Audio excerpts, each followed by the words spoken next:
Hey everybody, this is Friday Foods. Welcome. This is the first Friday Foods I have on YouTube, and I hope you watch me there on YouTube and subscribe.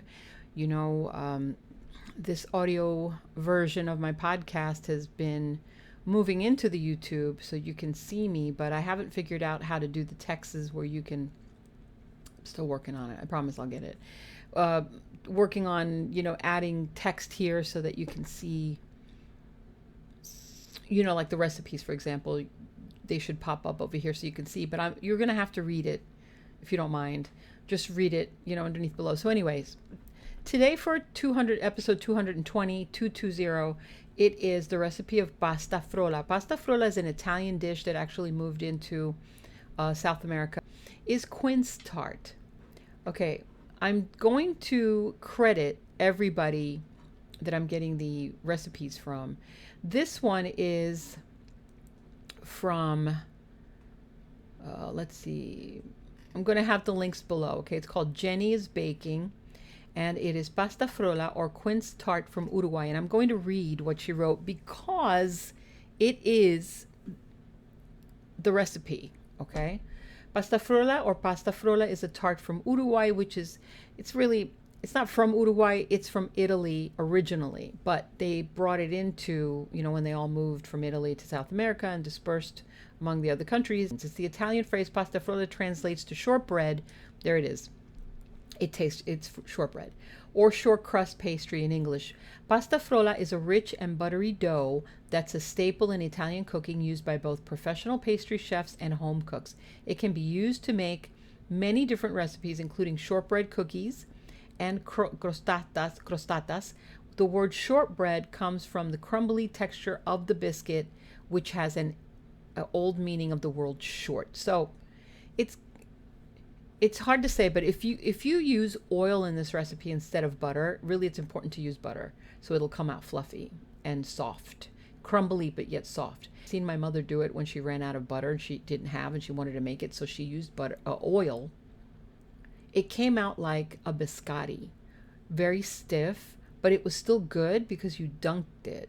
So if you want to make like a biscotti, you can probably use this recipe, but just exchange the butter for the oil instead. So I'm going to read this Jenny's Baking for pasta frola from Uruguay recipe. And pasta frola is a tart from Uruguay, she puts, which is similar to Linzer Tort. I'm assuming that's German. Linzer sounds like it. It's based on a pie crust, which is then filled with quince paste. A simple tart on the one hand, yet also unusual as it uses quinces for the filling. You can also use different types of filling. I've seen them use chocolate. You can use any kind of fruit.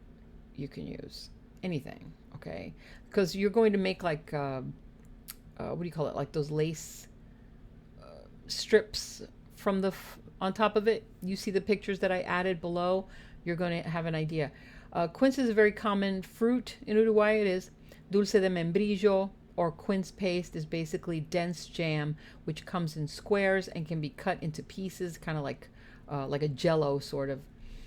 However, in Germany, there you go, may find a quince jam, but even that is super hard to find. So for that reason, you'll either need to buy quince paste, and so, and then she gives you where to put it. I'm not going to go through all that. So this is what you're going to need for your recipe, okay?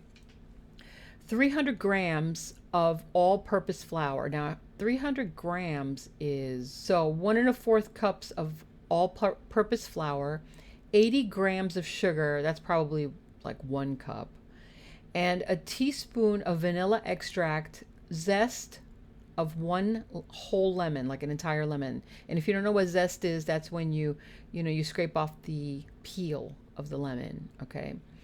And 200 grams of cold butter. Okay, now listen, it's cold butter. You don't want to melt it, okay? It's going to make a difference in how it comes out. 200 grams in cups is equal to 0.85 cups. I have no idea, just a little bit more than 1/4 or 3/4 cups of butter. And let's see. And 1 egg. That's it. You fill, let me see, the filling is 400 grams of quince paste. So 100 grams, you figure it's like a cup. Okay. But it doesn't really matter because when you're making it, you can see because you're going to be putting the dough on the pan and then you're going to be filling it up with the quince.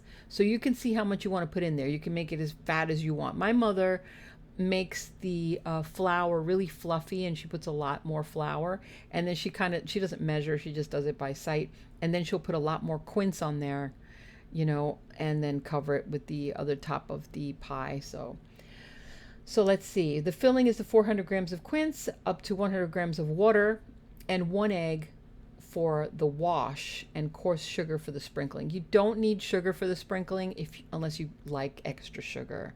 You really don't need it. My mother never uses the sugar. It's nice when it's plain because the quince is already super sweet. And if you don't like your dessert really super sweet, like I don't really like it super sweet, then you're good.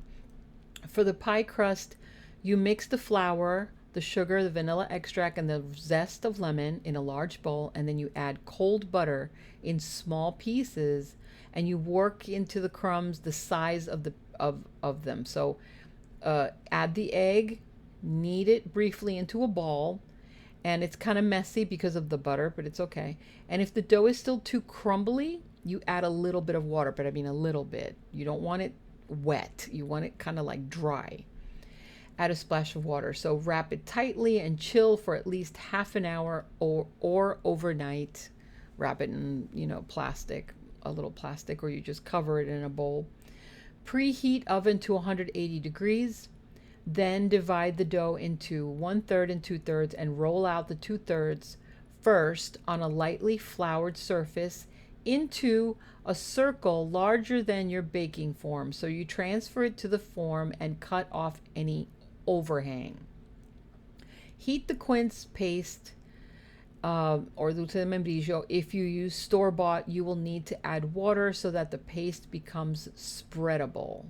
Because sometimes it comes in a can, and this round metal can, and when you open it, it's like I said, it's like a hard jello. So you'd have to cut it and break it up, but sometimes it comes in another can that's already broken up. My mother uses the flat can and she just smashes it. It really doesn't matter. Let me see. So you heat the quince, and you'll need to add water, so if it comes whatever, and then you wait for it to cool off a little bit before spreading it on the prepared crust. Using the leftovers of the 2/3 and 1/3 of the dough, you're going to roll it out again in a large circle. This is if you're using a circle pan, okay? If you're using a square pan, my mother doesn't use circle pans, she uses square pans. So the dulce de membrillo always comes out in a square pan for us. That's what I'm used to, and I like it that way. Doesn't matter.